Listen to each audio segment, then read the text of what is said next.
It is a true honor to be here today, and it gives us a wonderful opportunity to have our voices be heard and valued.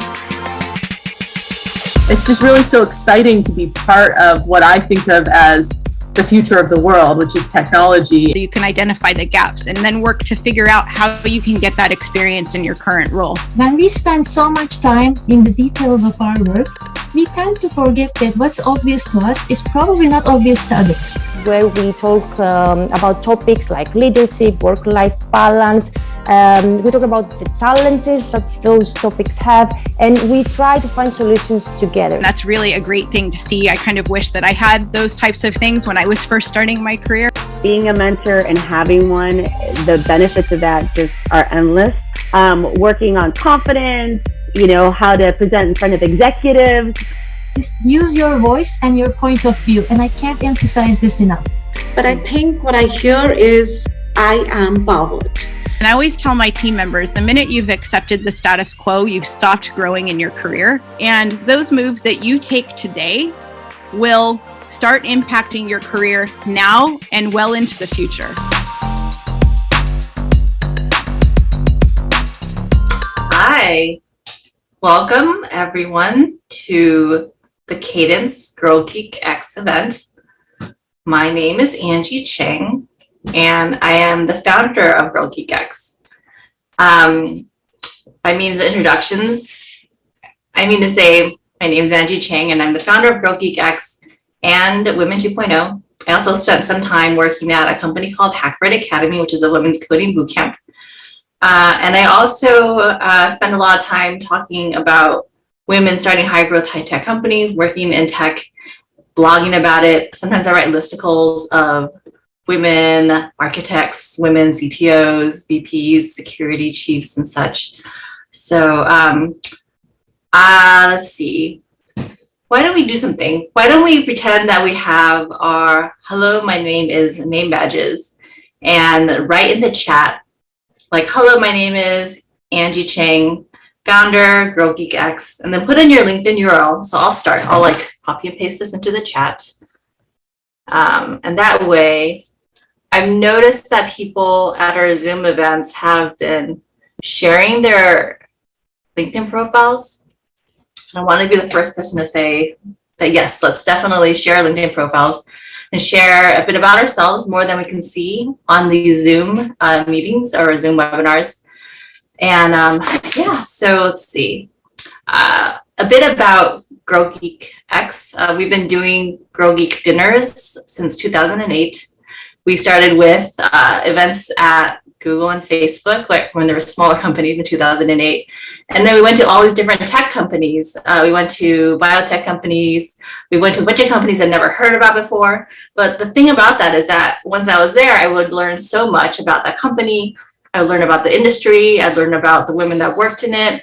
I would see their job titles, and I would be very inspired and educated at that point to recommend that company to, say, my friends. So, and also it was really great for networking. So hopefully if you have time, you can hang out tonight. Later at 7 or so, we're going to start the networking and Zoom breakout rooms where you can actually chat with each other and connect more in person. But if you can't, it's okay. This talk is recorded. All of our events are recorded and put on YouTube later. And that URL is youtube.com/girlgeekx. What else? So if you want to look at all the events that we have hosted in the past, they're all on our website. It's at girlgeek.io/attend, and you can find all our previous events. For example, we were at Discord a week or two ago. We just wrapped our annual Elevate conference, which is something we do every year for International Women's Day, that we have an all-day event celebrating women and having a bunch of exciting women leaders speaking about topics like mental health and leadership, and not just very ambiguous things. Like, we literally had a keynote on decision-making from a VP of engineering. So we always have a call for submissions, so people can, in the fall, apply to speak at that conference. We took about 10 of those people who applied to become speakers, became speakers at Elevate. So there's definitely a chance that if you submit something, you can be selected to speak.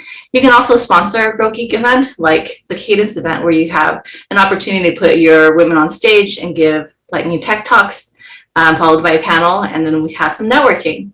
And there's so many companies out there that's, I think, a great opportunity to get out there in front of a bunch of eyeballs and create some great talks that we then put on YouTube. So yeah.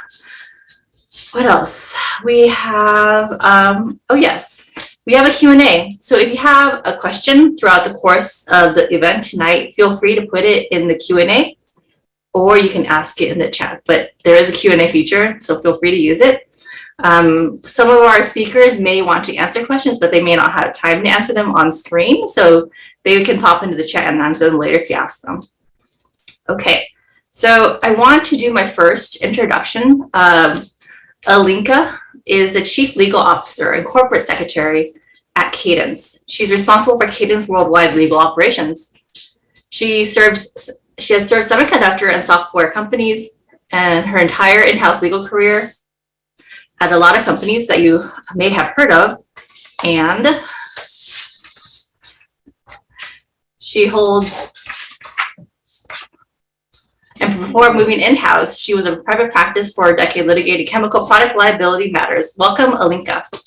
Thanks, Angie. And thanks for the introduction. On behalf of Cadence, we are so honored to partner with Girl Geek X to host this conference in celebration of Women's History Month. Women have played a significant role in Cadence's 34-year history, and I'm thrilled to share with you some of our efforts to create a more inclusive and equitable workplace for women and underrepresented groups in STEM. But before I describe some of our DEI efforts at Cadence, let me first tell you a little bit about the company for those of you who are not familiar with us. Cadence is a pivotal leader in electronic design, building upon more than 30 years of computational software expertise. Manifesting our intelligent system design strategy, Cadence delivers world-class software, hardware, IP across all aspects of the design electronic systems. Our customers include the world's leading companies, delivering extraordinary products from chips to boards to complete systems for the dynamic market applications, including cloud and hyperscale computing, 5G communications, automotive, mobile, aerospace, consumer, industrial, and healthcare. It's fantastic to work at a company where the same set of tools enables innovation across such a diverse set of industries. Actually, for me, it's kind of mind-blowing. And I believe that the true enabler behind Cadence's success is our high-performance inclusive culture. Our One Cadence, One Team spirit is core to who we are, and embracing diversity and fostering inclusion are key tenets of our Cadence culture. Cadence encourages and fosters diversity, equity, and inclusion on many fronts, internal and external, through recruiting and university partnerships, education, leadership training, pay equity and promotion, and building community. A few examples include our sponsorship, diversity, and technology scholarship programs for women, Black students, and Latinx students to support these underrepresented groups in their pursuit of STEM education. We celebrate and support our employee-led inclusion groups for Black, Latinx, veteran, LGBTQ+, and women employees and their allies to build community at Cadence and beyond. Cadence offers professional development through advanced leadership and mentorship programs specifically geared toward our Girl Geeks and Black and Latinx employees. Cadence is investing in the pipeline of a more diverse employee population through partnerships with nonprofits and organizations that serve underrepresented groups in STEM, like the National GEM Consortium, Society of Hispanic Professional Engineers, National Society of Black Engineers, Society of Women Engineers, Out in Tech, Girls Who Code, and I could go on.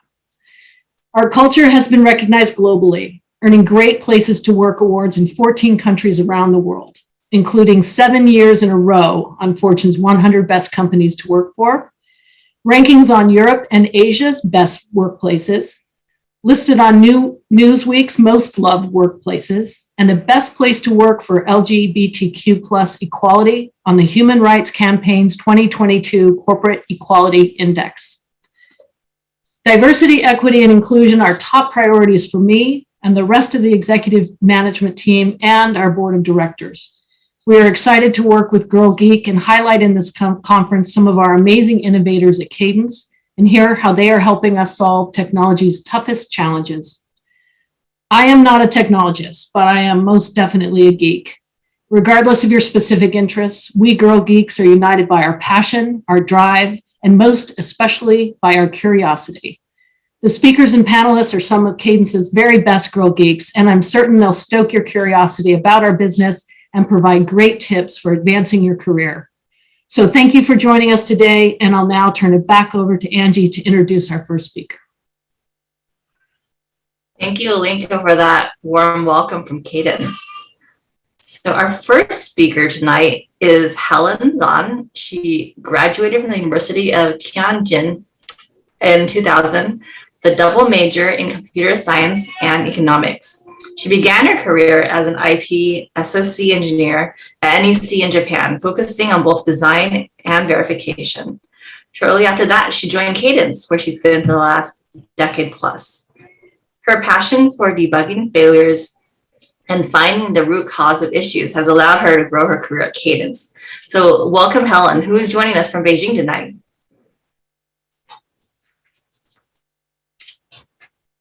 Thank you, everyone. I'm Helen from Cadence. So today I would like to share my story along with the team growth.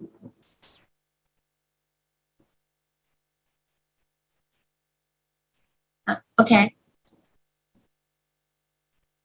So I will use some acronym in my later talk. So I will use the integrate IC, IP, IPG, DDR, LPDDR5, and MBPS in my later talk. So firstly, I would like to introduce the function group of my team. So we do similar to other R&D centers. We do have the 6 different function groups along with our journey, like the different kind of the design, verification, solution team, and the subsystem. With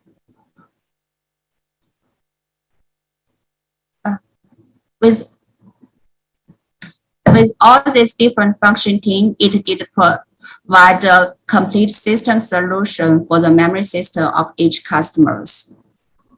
Our team did start from the 2011. Then we have the big growth from that year. So after 3 years, we did break into top 4 of the semi IP core ranking. And along with that long journey, we did achieve many milestones of the world first silicon to ensure our IP become more challenging to the market. So today, I would like to share with the story of the team growth. When we start the team, we need to find the proper goal of our team. So we will be the market co-developer of the team start. So we did have some big investigation of the market. We find there are 2 types of the current IP company. One is like the flea market, which you could find everything you want, but that may not give you repeatable supply and with good quality. Another is like the Mac store. You could find the product with a good quality, but it may not satisfy all your requirements. So where should we go? We leave this question to the market investigation. Then we found in current market, we do have the different application, like the mobile application, consumer application, cloud application, and also the automotive application. So all of them show the market orientation. Then we figure out our target is to build a different style of the IP vendor supplier to make a customized, configurable solution with a good quality to fulfill the different customer requests, satisfy all the products. With this clear goal, then we will build a good team and to make the team improvement to satisfy the market requirement. As I start from the beginning, we did have 6 different function groups. So today I will take the digital design group as an example for the team growth. So when the team grows, we need to divide the team into different subdivisions to have the different function focus. With that kind of, we could have the expert in each field to make our product become more productive and have the leading edge technology. With this subdivision, we need to have the clear ownership of the each different field. And we do not want to limit any engineer in that field only. We would also like to expand his focus in different area. So we want the clear ownership of the each field. In the meantime, we also want the mixed function focus of the different area. With this kind of definition, we could increase the team skill capacity, and we could also back up each other and improve together. This makes the team become better and more productive and efficient with a single one. In the meantime, with the complex of the IC product, we have the clear boundary of the each function group. But that we want that boundary to have the team have its own focus. We do not want that boundary become any barrier of the cross-function group communication. So we would like this boundary become multi-care.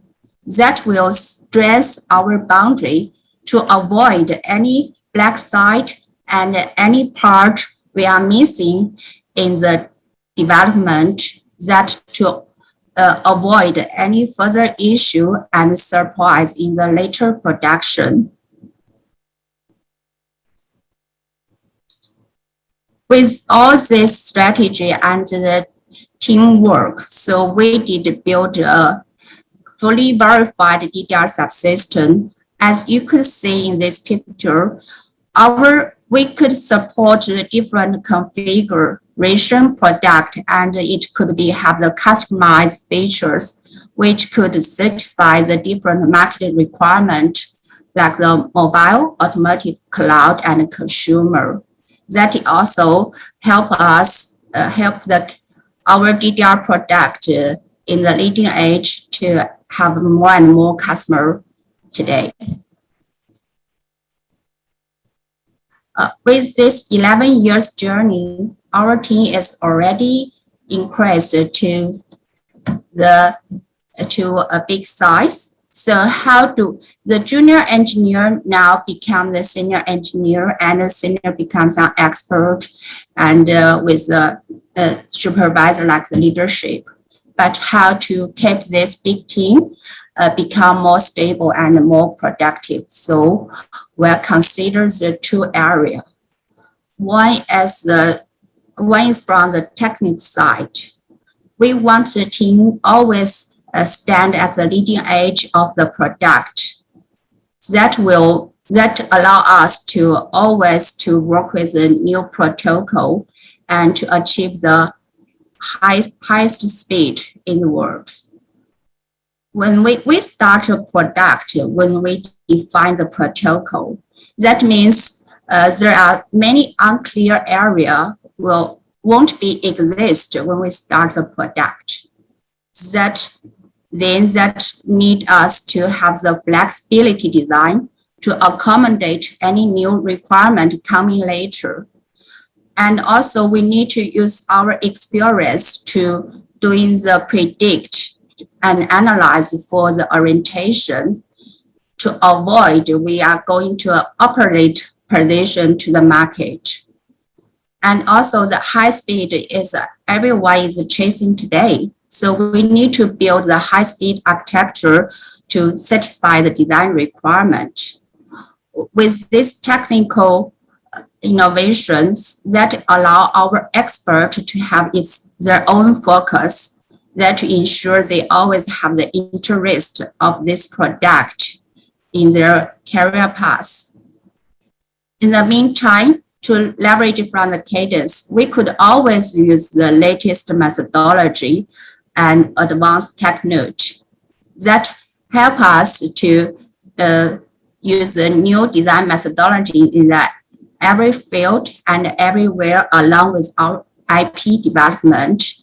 And also we adopt the advanced flow and tool in our IP quality check to ensure we have the product with good qualities. And the silicon proven is another advantage here, because with the more and more high-speed requirement, the silicon proven is a big fact for the customers who want the IP supplier to provide. In the meantime, with the big team, we also want to improve the work efficiency. So when we start any new product or any new feature development, we will need to avoid any one-off development to make our effort could be reusable or repeatable in the later product. In the meantime, we also need a comprehensive quality system to have the issue being detected earlier, to send the alert to the design team or other development team to avoid any later surprise in the customer products. With all this QC and the strategies, we developed the automation flow that could help us to release the manual resource to focus on the technical side. In the meantime, it will also reduce the fault and error with the manual operation.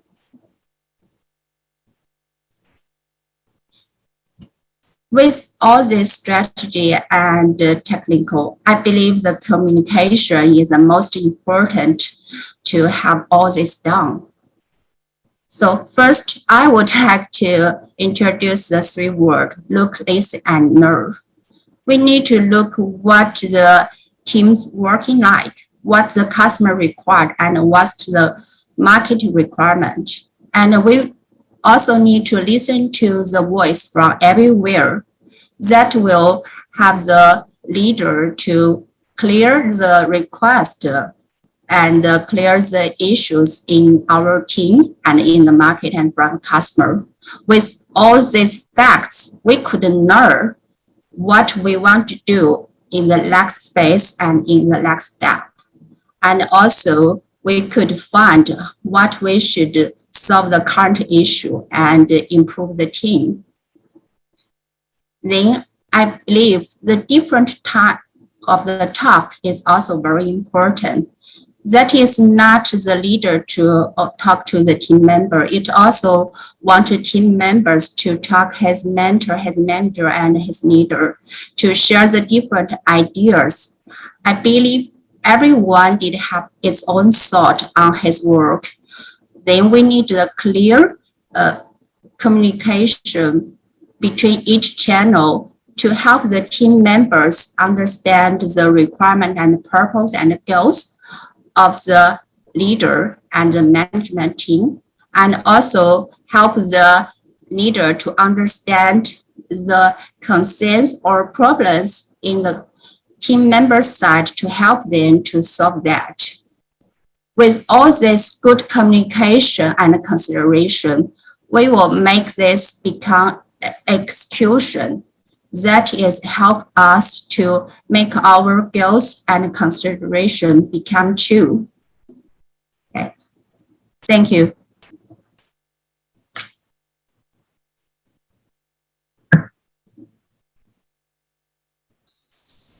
Thank you, Helen. So our next speaker is Elena. She is currently the Global Public Relations and Social Media Director at Cadence. And previously, she had held communications and marketing roles at Agile One, Coupa, Software CRM, Sugar CRM, and more. And she spent over 5 years freelancing and consulting to communications and marketing. Welcome, Elena. There we go. All right. Thank you, Angie, for the intro. Hello, everyone. Welcome. As Angie said, my name is Elena Annuzzi. I'm the Global PR and Social Media Director at Cadence. My presentation tonight is going to be focused on finding your growth path. So how many of you have ever felt stuck in your career and you're trying to figure out how you might be able to move it along? So I think a lot of times it's seen that promotions are an obvious way to move yourself along in your career, but there are also a lot of other things that you can do to propel your career and take it to the next step. So I'm going to talk to you tonight about my own personal growth journey and also impart some tips that you can leverage to find your own unique growth path. So with that, I will start with my own personal growth journey. So I've been in technical communications positions for the last 22 years. So a lot of my career has been spent handling public relations, but I've also spent a lot of time doing analyst relations programs, content marketing, social media marketing, in customer marketing programs. So when I started, my role was strictly doing PR, and I worked in-house at a corporate, in a corporate environment. And a lot of times people in my career field do start in the PR agency realm, where they have access to lots of training and resources. So I kind of missed out on that a little bit. I did find it a little bit difficult to be in a corporate position and kind of rise through the ranks in there, but I absolutely did the best that I could to try to learn different facets of the business. And ultimately, I decided I wanted more growth, which led me to a path to consultancy. So when I did that, I worked for a few Bay Area PR firms and also had clients of my own. So I definitely had my hands full for sure. But what that did is it kind of pushed me out of the comfort zone PR box that I started in, and I got to dip my toes into other areas, such as the ones that I mentioned, analyst relations, customer programs, things like that. So it also imparted a lot of confidence in me as well, because I had clients who were in all different industries, big or small. So oftentimes if they were small, they might have been a one-person marketing shop. And so they were looking to me for leadership. And so that really gave me the confidence to become the leaders that they needed and also acquire a much broader skill set than I ever anticipated. So that was really a great period that I think then, after 5.5 years, I decided to re-enter corporate. And as I did that, I came in at that point as a very experienced person leading teams and working on projects, you know, to get visibility for the firms that I worked in, a lot of times from the ground up. They had never had PR before and they didn't know what to do. So I was kind of in there to build it back up. Now, for the last 7 years, I've been at Cadence. I started at Cadence as a senior manager in an individual contributor function. And now I'm the director of the group and I manage a team. And the team is responsible for handling anything that is, you know, publicly distributed in the form of news releases, as well as contributed content. All the social media platforms are managed by our group and a variety of other things. We also work very closely with executive management. There's lots of things that are sensitive or require them to do media interviews and things like that. So definitely something I really enjoy, and am glad that I had the opportunity to try lots of different things. And I kind of take my consulting experience and I've sort of taken that along with me as I've gone along through my career. And I try to always look kind of at the company from an outside view and try to establish, okay, well, if I was consulting, what would I recommend that this company do? So I've kind of had an interesting path, and I'm currently, very happy at Cadence, and I have a great team, all amazing people. So let me now continue with some tips. So I will share some growth tips with you. So the first one I have is make sure that you're having open conversations with your managers. And if you haven't discussed a growth plan already, make sure that you do that. And if you haven't really thought about it, maybe write some notes down before you have that conversation so that you then go into that conversation prepared. Another thing I would say is to offer to take on new projects that are outside your comfort zone, because then you're sort of pushed to try something that you may not have otherwise done, and you may experience a very pleasant surprise, and that something worked out so fantastic for you that, you know, it would definitely be worthwhile to make the investment to try something different.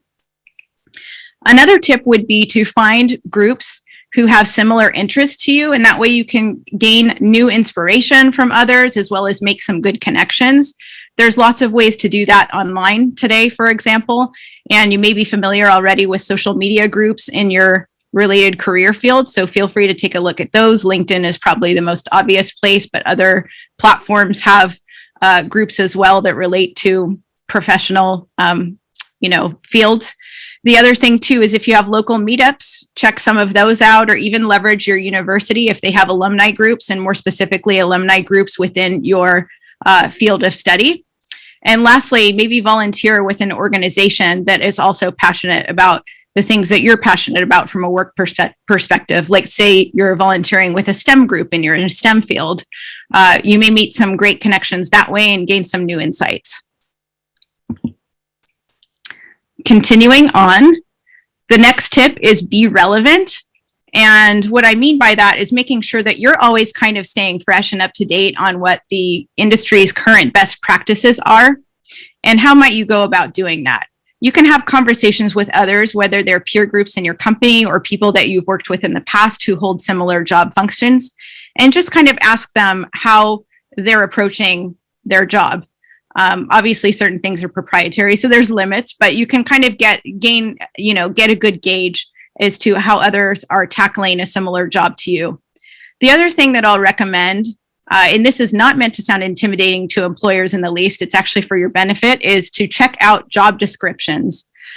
So the reason that I say that is you can take a look at job descriptions in a role that's similar to yours, and even look at those that are above your level, because then you'll quickly figure out what companies are demanding of people in those functions today. So you can quickly realize, okay, I have these skills, but maybe I'm missing a couple. So you can identify the gaps and then work to figure out how you can get that experience in your current role. So, and that would be something to talk to your manager about. If you've identified a gap, here's, something that I'm interested in trying, let's do that.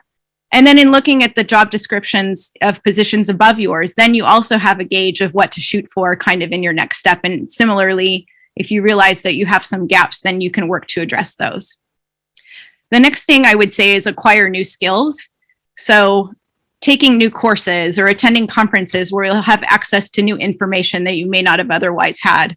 Or ask your employer, your HR department, or your manager about job sharing.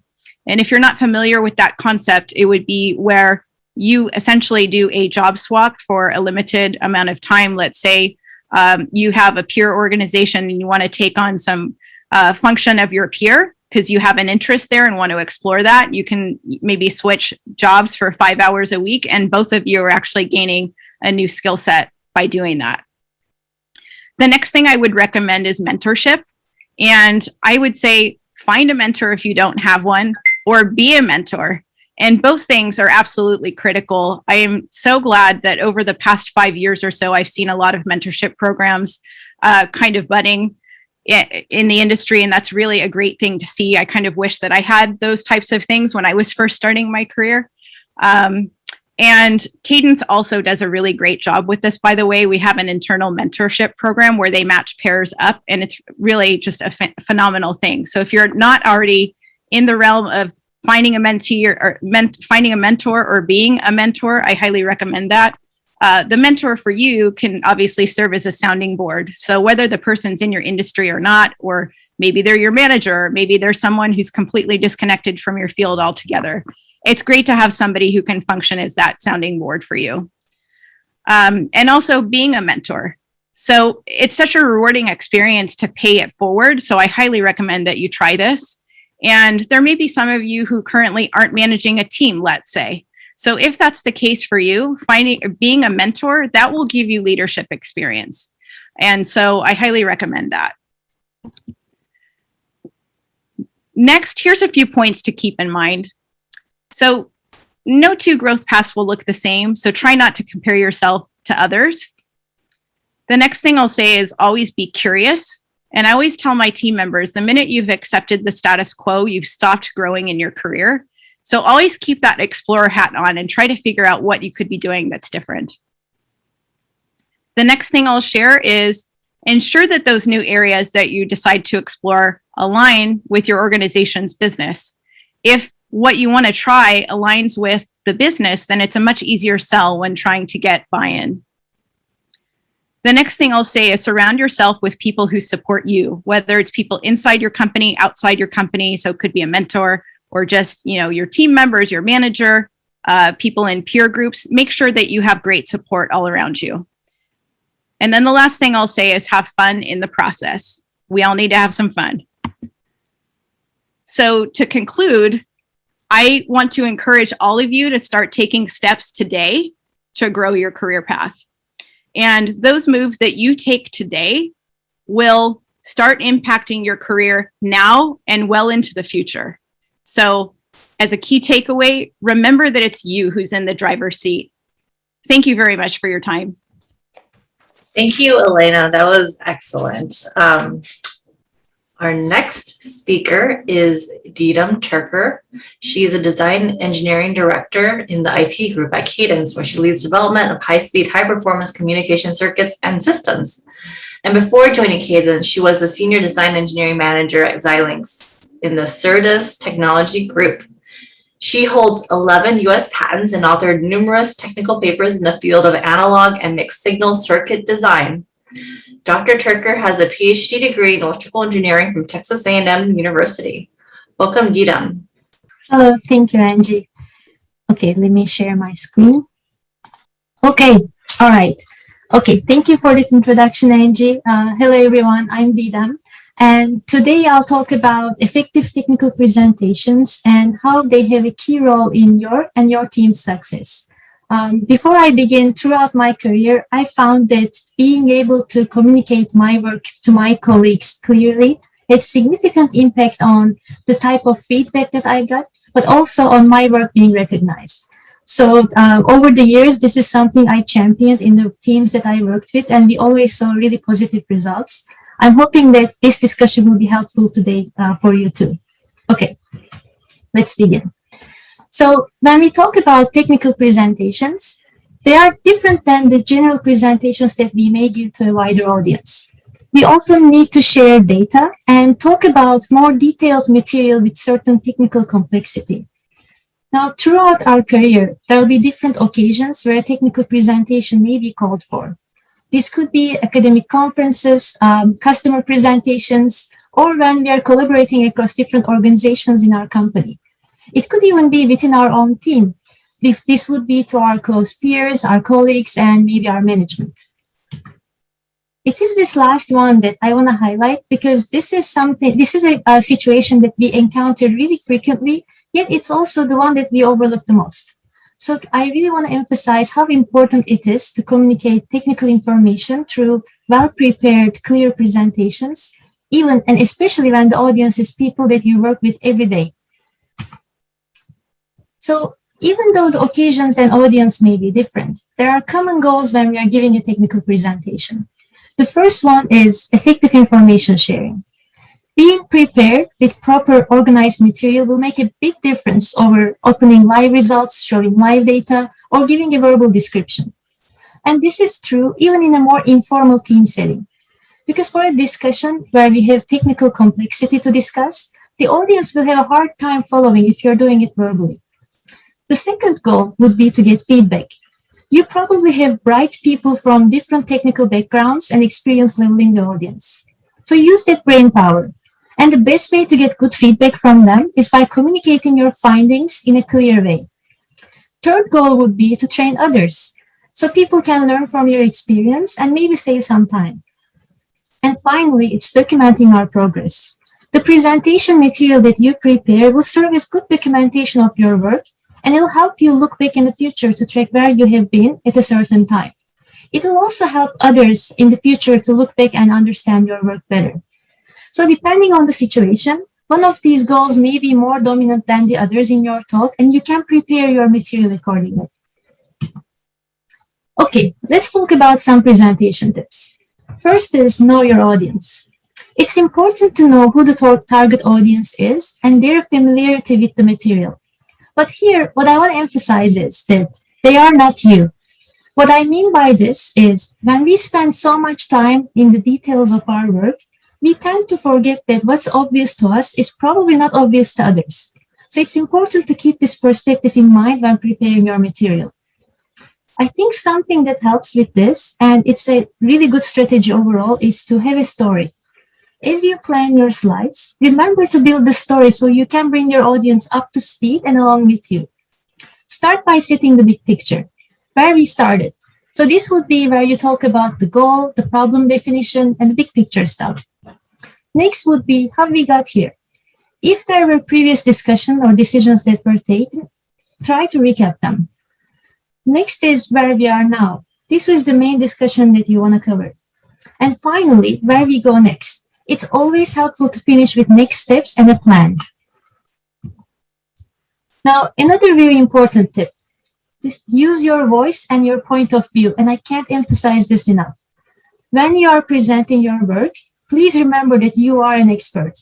And this is true even if the audience have people with more experience. You are the expert on your own data. So, what can we do? Each slide should have at least one key takeaway that you highlight. So please avoid doing a data dump and letting the data speak for itself. It's really important that you make observations because that's your contribution. You can use metrics to help people interpret the data, metrics such as target value, specification, maybe margin to that spec, and so on. And finally, don't be afraid to raise possible issues and don't be afraid to ask questions. Okay, let's look at some examples. Here is a slide you may encounter in a technical presentation. Now, this is what I would call a data dump. This is a bunch of numbers, and while it may be obvious to you, for someone who just saw this and has only minutes to digest, it will not be clear. What's the takeaway here? Is there a target value? And what are the units? So, how can we make this better? First, notice that I removed some columns. When you have a large amount of data, it's helpful to do a divide and conquer approach and present it in smaller, meaningful pieces. Note that I added a target specification. This will help set the key numbers here in this table into context. I'm also getting a visual help by making the most important column, which in this case is bandwidth, bold, and using color coding to mark failures. And finally, in the second bullet there, I'm including my key takeaway and observation from this data, which is that we fail the spec at certain cases. Now, in addition to the key observation from the data that I just showed, I can also build up on that by adding more information. For example, I can explain why I think this failure happens and propose a mitigation plan. Now, the goal of this is to facilitate the right discussion. This is why you think the problem may be happening, and this is how you think you may be able to solve it. By sharing it this way, you can get the right feedback about your plan and maybe come up with a better plan as a team. Okay, I want to pause here and add a bonus tip. So while I'm mostly focused on how you can help your audience better understand the data, there is one significant benefit of having slides like this with clear points. Let's go back to this slide. You may have attended presentations where someone needs to share large volumes of data, maybe 50 to 100 slides, and every now and then a slide like this will appear and they will go, what was I going to talk about here? Now, it can happen to any of us. Instead, if you have a slide like this, now, even if you're tired or anxious or nervous, or if you just lost your train of thought, you have all the help you need in your own slides. You have the key point that you wanted to make, you have the discussion points to help you, and you have the visuals to back that up. So by preparing slides like this, not only you're helping the audience understand you better, you're also helping yourself present it in a more clear and easy way. Okay, let's go over another important tip. Drive the discussion. As the presenter, we are in the driver's seat. So it's our responsibility to guide the attention of the audience to key points. please remember that just because something is on a slide doesn't mean that the audience will notice it. You can use visual aids like the ones that I used in the previous slide, such as bold lettering, colors, boxes and circles. You can also use keywords such as issue, risk, meets, does not meet to grab the audience's attention. Okay, let's look at another example. Here I am summarizing some results. This is basically a big block of text. There's too much information packed in this one slide. It's too busy and it's not easy to digest. You may also notice that it's inconsistent in the way it talks about the results. I first give a number about some typical corner, then I talk about something else meeting a spec. I throw in some comments about some simulation setup or environment, and then I throw in more numbers and more setup related material. So instead, what I can do is divide this into multiple pieces, such as first setup and then the results, and clear it up. But there is one more problem that I want to show. I don't know how many of you have even noticed this, but there seems to be a major issue, and it's buried in a small bullet in the text. Something does not work. So if we want to talk about an important issue or make sure that our audience knows about an issue that we observed, this is really not the best way. Now, let's try a different way. First, notice that I used the keyword in the slide, issues observed. Now, this will definitely get the attention of the audience. And they will, there is no doubt that now this issue will be noticed. Next up, I state the issue itself. And on top of that, I add some explanation and a possible resolution. I also include the data in a graphical format. Now, whenever we highlight a key discussion point, it's very helpful to have the data to back that up, especially in a visual form like this. I do want to note that when you include graphs, please remember to include axis titles, because again, they may be obvious to you, but it may not be obvious to everyone, and it makes it much clearer this way. So overall, when I present the issue like this, it will help me highlight it and make sure that I get the right feedback, and it will facilitate the right type of discussion. All right. So let's recap with some key takeaways. First, well-prepared technical presentations are powerful tools to help you communicate your work better, and you can utilize them in your weekly or regular technical meetings with your own team too. Two, if you're presenting data, do it in a clear and organized way so you'll be accurately interpreted. A bonus tip here was that well-organized slides will actually help you too when you're presenting. Third, for effective communication, use your point of view and guide the audience's attention to where it needs to be. And I'd also like to add that this is a skill like any other, and practice will make it better. So start preparing those slides, everyone. Okay, thank you. Thank you for your time. Thank you. That was excellent. So now I'm going to bring up our panel and introduce to you our moderator for tonight. Jeannette Guinn leads the demand generation marketing organization at Cadence. Her experience includes a 20-plus year career in B2B tech marketing, owning a floral business, and performing vocals with various cover bands across the Bay Area.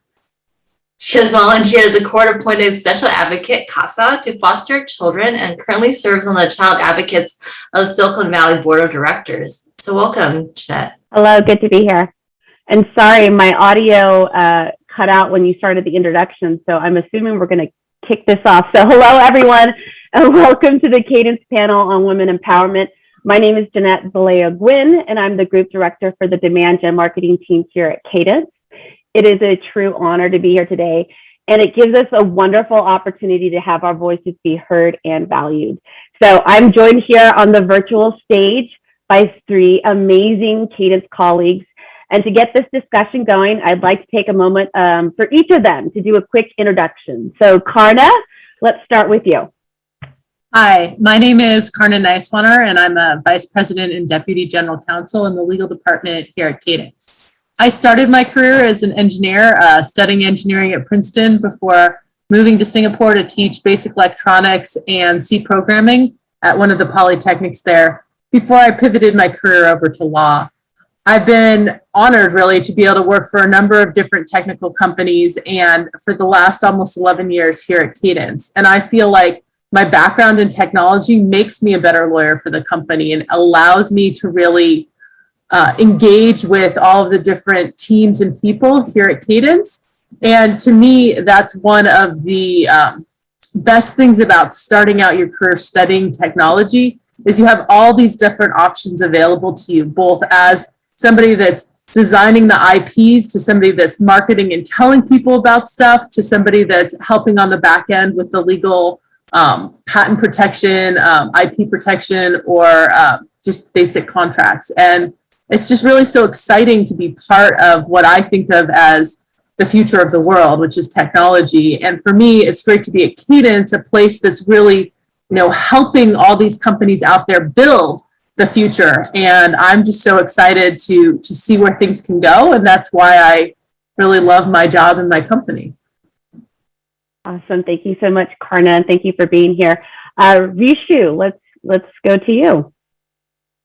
Thanks, Jeannette. Hi, I am Rishu Misri. I work with Cadence as a senior principal technical communications engineer. Well, that's a very long title. Doesn't mean that I do the most important job at Cadence. But what it does mean is that I work with an organization that is at the center of technology, that I work with a male-dominated workforce. And being a woman and a mother working at Cadence, what it means is that I get to maintain a very good work-life balance. I get to spend a lot of time with my kids whenever needed. I can attend to the parent-teacher meetings. And at the same time, I can also be at, the front seat, working and supporting on technology advancements with my other male counterparts. And I can volunteer for various Cadence-sponsored community outreach programs that are focused towards empowering other women, kids, and students. So, yeah. Wonderful. Thank you so much, Rishu. And to close it out with Dimitra on your introduction. Okay. Hi, everyone. My name is Dimitra Papazoglou, and I'm an application engineer at Cadence, and I support the analog and mixed signal front-end Cadence tools. So my base is in UK, so it's a bit late for me, almost 2 a.m. So, and at the same time, I need to watch my daughter. She's 12 months old, so she's sleeping. So that's good. That's good. We can go and continue. So I've been working with Cadence 9 years. I joined Cadence straight after university. So I can say that I built my career at Cadence. So I wanted to share with you my experience so far. So when I started, I realized very quickly how challenging it is to work in this male-dominated industry. So I still remember my first visit when I visited customer side, and there were 10, 15 men, very experienced, and I was on the other hand very young and with no experience. So since then, I had been trying to find answers to questions like how should I have, what is the right position to stand? How should I use my voice? How can I look confident? So in the end, I found all these answers to these questions, and then the support that I needed through a women community that was built internally at Cadence. And I had the chance to meet and listen to the stories of several women, and quickly realized that those women, these are the women that really inspire me, my female colleagues. So through them and through their stories, I got also inspired how to get promoted to the next level, how to face my return back to work this January when I came back from maternity leave. So I'm really happy to have my female colleagues, and those are the ones that really have inspired me and motivate to continue and navigate my career. Wonderful. Thank you so much, Dimitra. So I wanted to kick off the conversation with talking about current advocacies and what each of us do to empower women in underrepresented groups, and why you do it. Why is it important to you? So I'll kick it off. So I recently became involved with a couple programs that were important to me. So in my intro, as Angie stated, I am a board member for the Child Advocates of Silicon Valley program. It's a nonprofit organization that provides court-appointed advocates for neglected and abused children. And I was a former CASA volunteer. If you don't know what that is, either reach out to me or look it up. It's amazing. And I did that for about 5 years and it changed my life. And it made me realize how badly I wanted to become a mother. So that's where I started off my volunteer work. I currently lead the Latinx inclusion group here at Cadence. It's an opportunity to provide education on the Latin community. I've learned a lot, and we're interacting and learning a lot from the other DE and I groups at the company, which is just fascinating. Also committing member for the Women in Tech organization here at Cadence. And then in my spare time, so I just joined my local Little League board. I have 2 little girls, 6 and 8 years old, Mia and Zoe. I often call it the Mimi's and Zozo's show because that's pretty much my life. They're both avid softball players. And this was the second year that the league decided to do both baseball and softball under one organization. And I saw the lack of softball visibility, and the girls were definitely treated differently. So wasn't going to sit back and watch. I joined the board, and with another female board member, we elevated the softball side significantly. And yes, I use my very loud voice when I coach Mia and Zoe's Green Yoda softball team. So yes, very involved in that organization. Why do I do all of it? Besides trying to go crazy, I found myself just constantly complaining about things that were happening around me. And I didn't want to sit back and watch. So I wanted to make a difference, and I wanted to make a change. And I also want to be an example to my girls. I'm proving to them that we can make an impact in this world. So that's why I do it. What about you, Rishu? Well, yes, I think I started with saying that I do get a lot of opportunity at Cadence to volunteer for various community outreach programs. And, so I've been a member of the Make a Child Smile Society. And so we do anything that can bring a smile to a child, organizing fundraising events to sponsor the education or painting their schools, or looking after their healthcare, taking them out for health checkups, even emotional care, so we could take kids out for a day trip if needed. Whatever, that can make them feel a little better. I've also been a member of the FEMA committee at Cadence, which works towards women welfare. So under this program, we partner with an NGO in India called Guinn, and we sponsor one of the initiatives which focuses on women welfare. The initiative is called Not Just a Piece of Cloth, and it focuses on increasing the importance and awareness around menstrual hygiene. So there's a taboo around talk about it, so we're trying to break that taboo.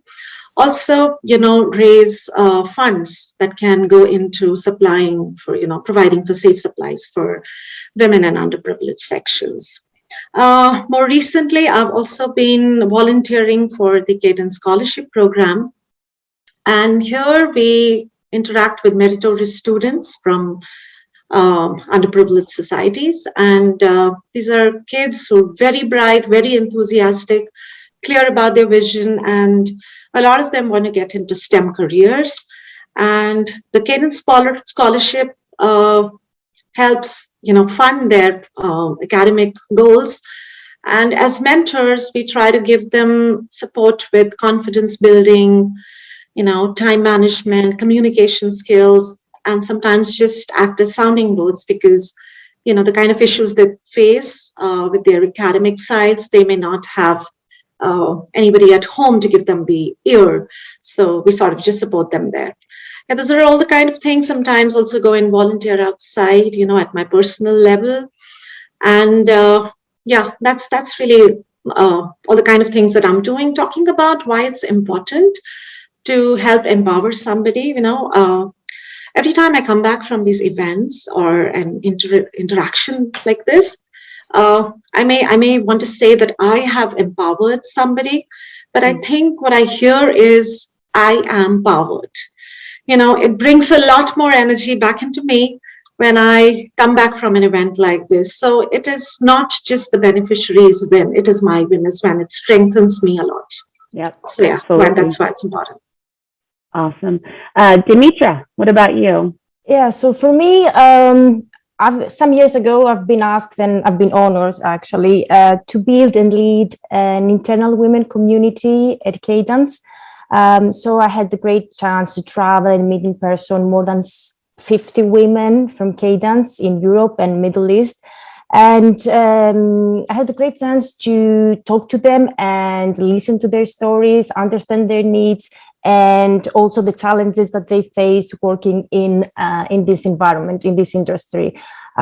So we as community team, we wanted to listen first to women and then set the objectives and find the best ways to empower them. So what we have done is a set of actions, events. I'm gonna mention some of them that I think that they can be also beneficial to everyone here for the audience. Very beneficial is the talks given by women. So the women can be from outside or inside the Cadence organization, and it can be from any level, from senior level or from an early career woman. So I do believe that everyone, you can always learn from a woman, no matter the level that she is. So I can tell you an example. Karna, so she's also part of the panel. So she actually gave an inspiring talk to the women of our community. So she talked about her story, her career, the obstacles that she faced and how she overcame these obstacles. As you see, that listening to these women, you actually get the strength and the confidence on how to navigate and achieve your career and achieve your goals. Another thing is what we do, very interesting, is regular meetings where we talk about topics like leadership, work-life balance. We talk about the challenges that those topics have, and we try to find solutions together. So again, we talk to each other and try to help each other through these regular meetings. Another important thing is the trainings. We have done career trainings, but also body language trainings. So I totally recommend this one. It's one of the best trainings that I have ever done. It is all about position, the right position to stand in, how to do the best use of your voice. I think many people have these issues like, how should I talk? How should I present? So I totally recommend this kind of trainings. They definitely can help you to strengthen your confidence. So why I think the women community is very important, because through the networking that offers you and also the set of actions and events that I mentioned, some of them, you can find through a community the mentors, you can find the role models, you can find the sponsors. You can find all the answers about how to navigate your career and how to go to the next level. And it can certainly contribute on how to achieve your career goals. So I think it's one of the best way for all the women. Awesome. And I just have to say a side note, the fact that you're able to complete sentences at 2 a.m. in the morning is just impressive within itself, Dimitra. And having a 12-month daughter, right? And huge praises to you. And on to Karna, your thoughts. So I feel like one of the things that I get the most joy from and that really helps benefit the community is the mentoring that I do for people, both internal to Cadence and external. And you don't have to be in the same subject matter area as someone to help be that person that bounces ideas off of. As Elena mentioned earlier, how it's important to go to your manager with like a plan or ideas, to be that person that helps people come up with those plans or ideas and helps them review things ahead of time. And so I feel like that internal mentoring I do within Cadence, particularly during the pandemic, I think it's been important to help people as they're just dealing with a lot of different issues and to be that sounding board. And I feel like the more I progress in my career, the more important it is for me to like reach out and be there for people. Now, in the past, one of the things I loved doing was traveling.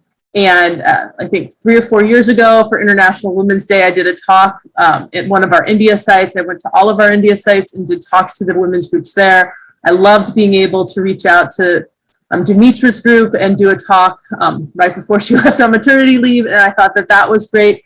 And so for me, it's that ability to reach out and connect with people internally and externally and help be that sounding board that helps them move forward. To me, that's how you as an individual can help others. And you don't have to be more senior, you don't have to be in the same area, but you can be that really good sounding board and person who can walk through the ideas with somebody or can, brainstorm things to think about.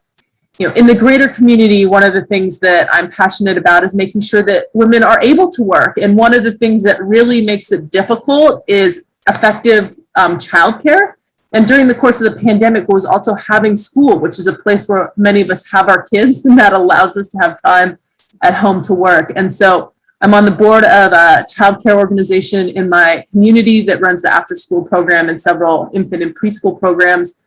Because if you don't have a place for your children to go, the people that tend to stay home are the moms, not the dads. And I just think it's important that we don't cut people out of the workforce because they don't have the support necessary to be able to go into work. And then I think it's also important to, support your local schools. So I'm on a school site council and help planning to create those environments where achievement gaps are addressed in kindergarten, where you're looking at why is one group behind in reading, behind in math, and behind in writing, and what can we do starting in kindergarten, first grade, second grade to really stop the achievement gap there, build the confidence of everyone there so that by the time they hit middle school and high school, everyone's excited to learn and everyone has that same background and the necessary ground level education in order to be successful. So that's another place where I spend some of my time. Awesome. And then I guess I want to take you to, so for all of you, what advice do you have for other women based on some of your experiences, your influences? I know that a couple people mentioned, the importance, and Elena talked about it too, importance of having a mentor. And I agree, like being a mentor and having one, the benefits of that just are endless. Dimitra, you talked about being influenced by Karna. I can say that the same has happened for me. So thank you, Karna, for everything that you've done for me and just working on confidence, how to present in front of executives, how to become politically savvy. All of that is so important to growth. So Dimitra, how would you like to expand on that? Okay, so I'll share advice not really coming from my experience, but again from women that talk about their stories, their experience through the women community. So I'll tell you 3 stories and what I have got from them. So the first story was about the new role. So there was a new role in her team. However, this role was in a different location, very far away from her location. So her manager never thought of her as a candidate because of the location. But then what she managed to do is to persuade that she is the best for her role, and no matter of the location, she actually managed to take the role. So they found together with her manager a solution about the location issue, and she actually got the role. So the advice that I got from that is that don't wait to be given the opportunity. Just believe in yourself and go and just take the opportunity. The second story is mostly advice. So I'll talk about my experience. So I thought in the beginning that in order to go to the next level and get promoted, my manager actually will see that I'm doing awesome things, and she or he will offer me the role, the promotion. But then what I got from advice actually from another women was that when you want the role, just go to your manager, make it clear about what you want, ask what you need to do in order to get the next role, and just make sure that you tick all the bullets, and then just go to your manager and say, I do all of this so I can get the role. And on top of that, she actually told me that even when you take the role, the next promotion, when you take the promotion, even then go to next day and ask what you need to do for the next promotion. So that's also a good advice.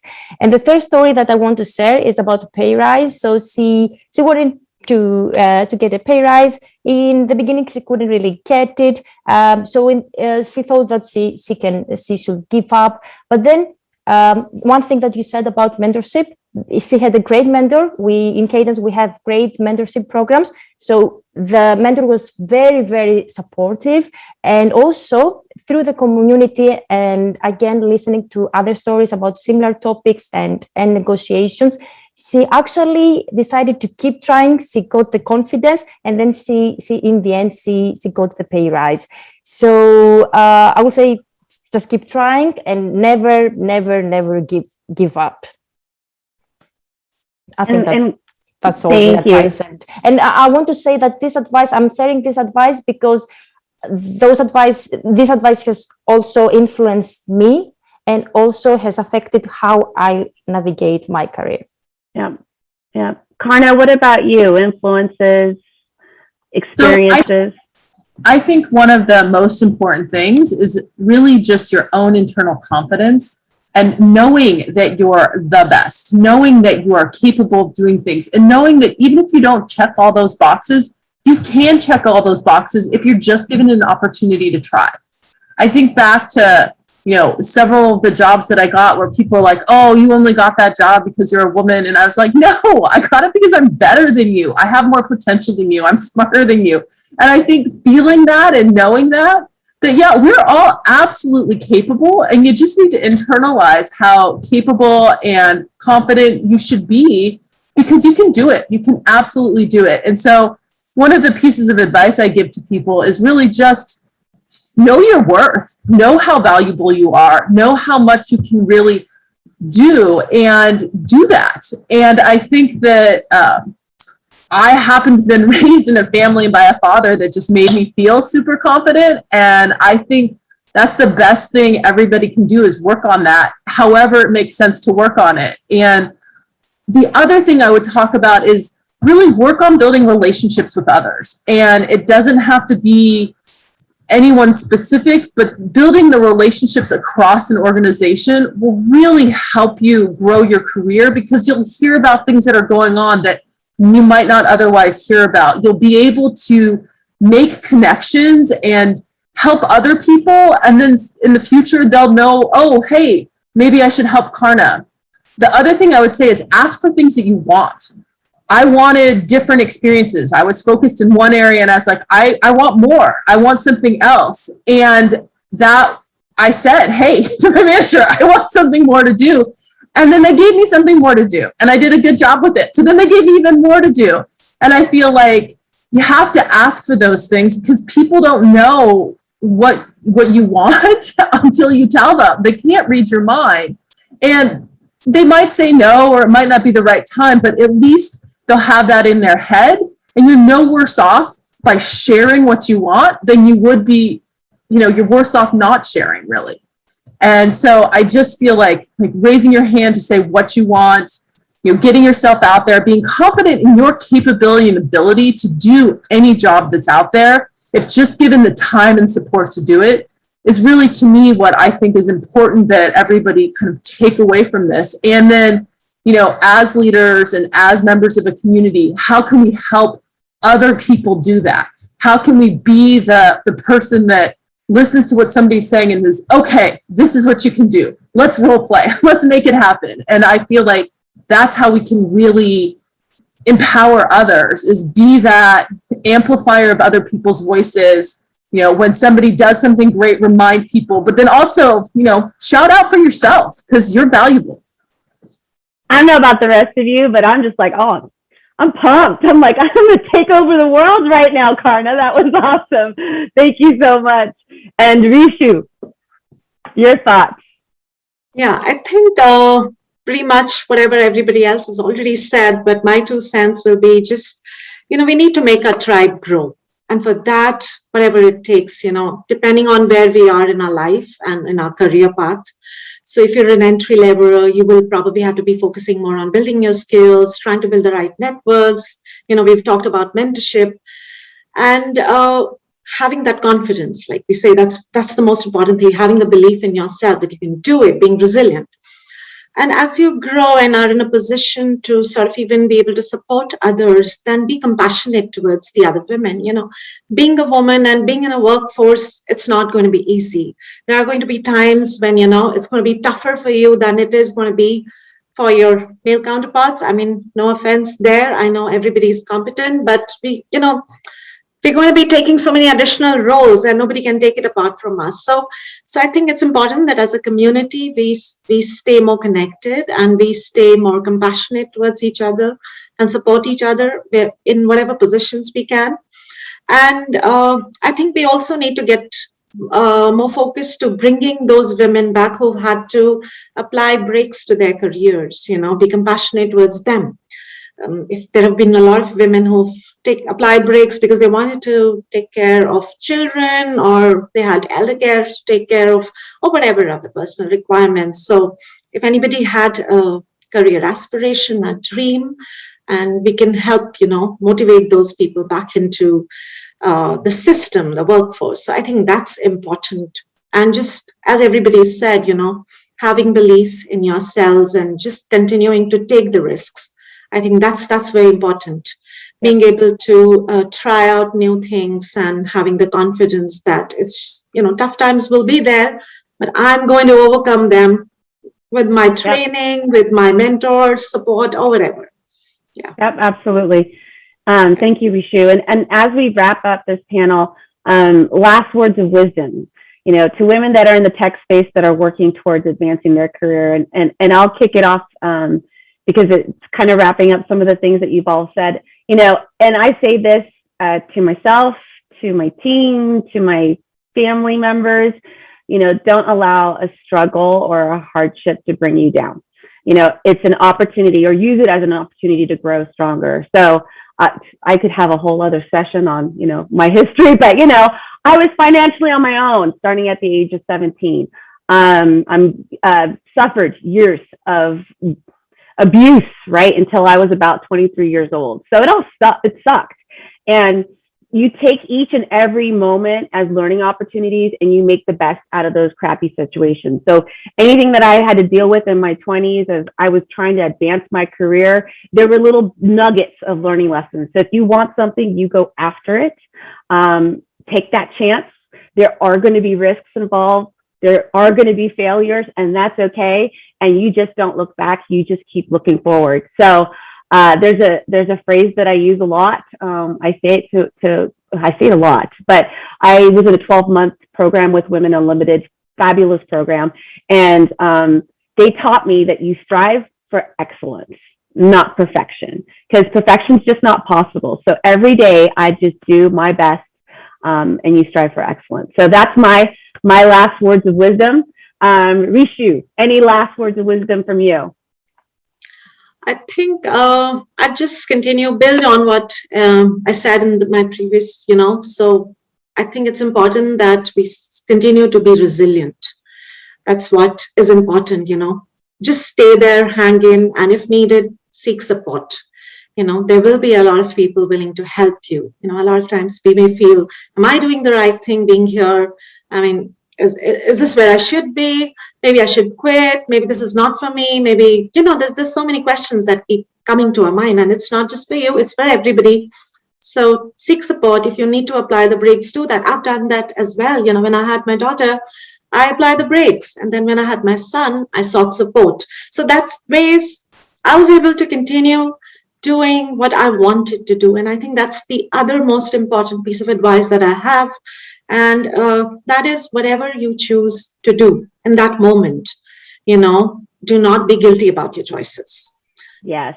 It was your decision. Don't be guilty for whatever the choice you made. So, that's important. Be resilient, seek support, don't be guilty. That's important. I think that's all that I would say. Thank you. Great. Thank you. Dimitra. Yeah, so for me, I'd like to actually say three things. So for me, always have a career plan for the next 2 to 5 years and make it clear to your manager. Second thing, find the ways to strengthen your confidence. It can be this conference, it can be this panel. Find the Karna that will help you to have the confidence and say, okay, I'll go for it. Karna said that I'll get all this confidence and I'll go for it and I'll take it. And the third thing is seek for opportunities. Don't wait for them. Okay. Don't wait for others to give you the opportunities. You need to seek for them. Thank you so much, Dimitra. And Karna. So I'll build on what Dimitra said, and it's not just seeking opportunities, it's being okay with change.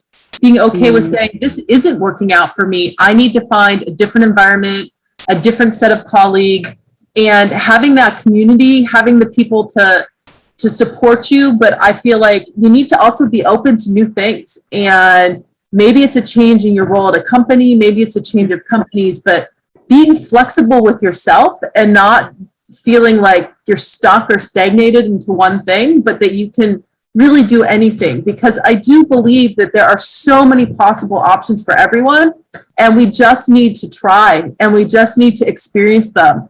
And sometimes things will be great, sometimes they won't be great. And so what can you change to make it better?